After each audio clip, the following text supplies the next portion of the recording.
একটু ছক ভাঙা জীবনের স্বাদ নেওয়াই ছিল তার লক্ষ্য, কিন্তু তারপরেই যে বিপদে পড়তে হবে তা কে জানত।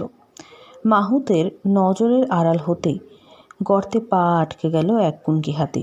ঘটনার পর শোরগোল পড়ে যায় মেন্দাবাড়ি এলাকায়। জাতীয় সড়কের ধারে থাকা এক গর্তে আটকে যায় কুনকি হাতিটির পা। কালচিনি ব্লকের মেন্দাবাড়ির ঘটনা। পা তুলতে না পেরে শুরু হয়ে যায় তারস্বরে চিৎকার। মাহুত আওয়াজ শুনে এসে দেখেন ঘটনাটি। এরপরে তিনি বন দফতরে খবর দেন। পরে অন্য কুনকি হাতির সাহায্যে তাকে টেনে তুললেন বনকর্মীরা। রবিবার বিকেলে জলদাপাড়া বন বিভাগের অধীনে থাকা এক কুনকি হাতি আচমকা মাহুতের নজর এড়িয়ে লোকালয়ে চলে আসে। এরপর কুনকি হাতিটি কালচিনি ব্লকের মেন্দাবাড়ি খড়িয়া বস্তি সংলগ্ন ৩১ নম্বর জাতীয় সড়কের ধারে এক ঝোপেঝাড়ে ভরা গর্তে ঢুকলে সেখানে আটকে যায়। তারপরেই হাতিটি চিৎকার জুড়ে দেয়। হাতির চিৎকার মাহুত শুনে এলাকাবাসীদের সাহায্য নিয়ে এলাকায় যান।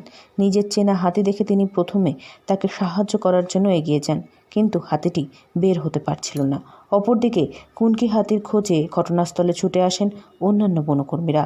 শুরু হয় হাতিটিকে ওপরে তুলে আনার চেষ্টা, যা দেখতে জাতীয় সড়কের ধারে ভিড় জমান উৎসুক জনতারা। যদিও বেশ কিছুক্ষণের প্রয়াসের পর একাধিক কুনকি হাতির সাহায্যে হাতিকে গর্ত থেকে টেনে বের করেন বনকর্মীরা। বন দপ্তর সূত্রে খবর, ঘটনাস্থল থেকে কিছুটা দূরত্বে থাকা মন্থরাম বিট থেকে ওই হাতিটি মাহুতের নজর এড়িয়ে পালিয়ে এসেছিল লোকালয়ে। দেখে নেওয়া যাক সেই দৃশ্য।